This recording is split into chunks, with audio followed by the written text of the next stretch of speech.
Okay, let's get right into it. You're putting in the work, you're aiming for that grade 9 in AQA Geography Paper 1. But let me ask you this. Are you really, truly confident you know what words like evaluate, assess, and to what extent are asking you to do? This isn't just about knowing your case studies. It's about cracking the code of the question itself. So let's get ready to completely transform how you approach these answers. And this is the million-dollar question, isn't it? You know the stuff. You've memorized the facts, you know the figures, you feel like you've got it all covered. But then the results come in, and you're just not hitting those top marks. See, the problem usually isn't what you know, it's how you use it. I like to call this the grade 9 hurdle. And it's super common, especially with those big 9-mark questions. You write what feels like a really solid answer. It's packed with facts, but it just gets stuck, maybe at 5 or 6 marks. So why does that happen? Well, it's because the examiners are hunting for a very specific skill that goes way beyond just listing information. And hey, don't just take my word for it. This is a direct quote from the 2024 AQA Examiners Report. This is what the people marking your papers are saying is the #1 thing holding students back. They see that you know the content, but you struggle when they ask you to make a judgment. And that's exactly the hurdle we're going to clear today. So here's the absolute key takeaway. Getting a top grade isn't just a memory test. It's a test of application. The whole point of the exam is to see if you can think like a real geographer, analyzing information, weighing up evidence, and building a proper, well-supported argument. All right, so to really crack this code, we have to look behind the scenes at how the marks are actually given out. Let's pull back the curtain on something called the assessment objectives, or AOs. Think of this as the secret blueprint for every single question in your exam. Now, just look at this chart for a second. AO1, that's just recalling facts and knowledge, is only worth 15% of your grade. 15.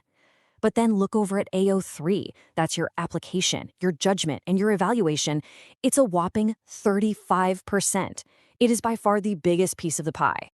This is exactly why those command words are so incredibly important. They are literally the keys that unlock that huge 35% of the mark scheme. So when you see a word like evaluate or assess, it's a direct signal from the examiner saying, show me you can do this AO3 stuff. Honestly, mastering this is the non-negotiable path to getting that grade 9. Okay, time to build what I call your evaluative toolkit. We're going to break down the 3 biggest command words so that you know precisely what the examiner is looking for every single time. This is how you're going to unlock those top-level marks. First up, we have assess. When you see this, you need to make an informed judgment about how important or significant something is.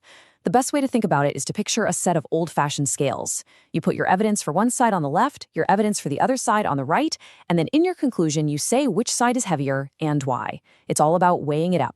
Next up, evaluate. Now, this is pretty similar to assess, but it has an even stronger focus on your final verdict. For this one, I want you to imagine you're a judge in a courtroom, maybe even with a gavel. You have to listen to all the evidence, consider the strengths and weaknesses of both sides of the argument, and then, bang, you deliver a final, decisive judgment on how successful or effective something was. And finally, we have to what extent. This is the one that really demands a nuanced answer.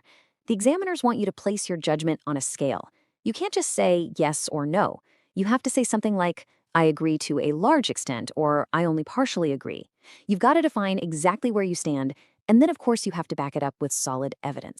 Okay, so that's the theory, but let's see how this all plays out in a real exam answer. We're going to compare 2 genuine student responses to the exact same 9-mark question. One of them got a level 2, which is a good mark, and the other got a level 3, a proper grid 9 answer. Right, so on the screen you can see 2 answers to this question. Both immediate and long-term responses are needed after a tropical storm. Discuss this statement. Now, the answer you see on the left got 6 marks. The one on the right got the full 9. Let's really dig into what separates them. This table just lays it all out so clearly.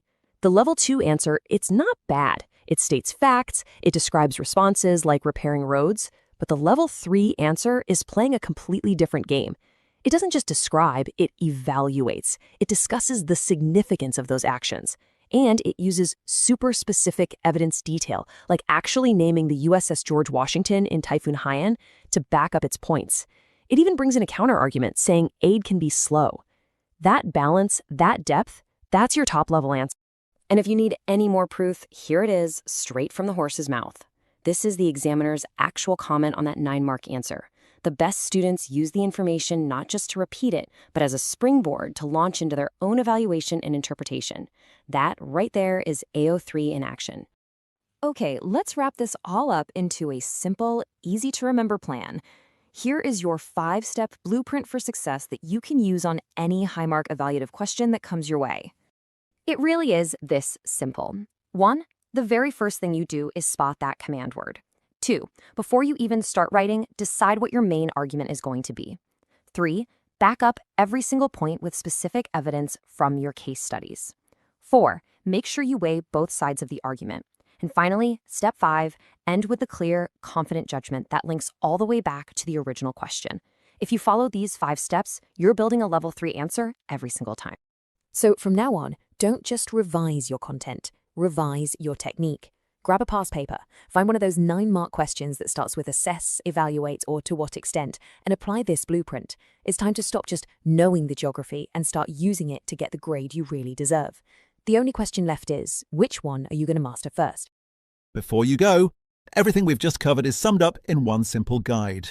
It's called Cracking the Code, a guide to GCSE Geography command words. It shows you exactly what exam questions are asking you to do, from short recall questions right up to high-mark evaluation answers. You'll know when to state, when to explain, and when you need to finish with a strong conclusion. Print it out, stick it on your wall or desk, and use it as a quick check every time you practice exam questions. Scan the QR code or use the link below to get your copy.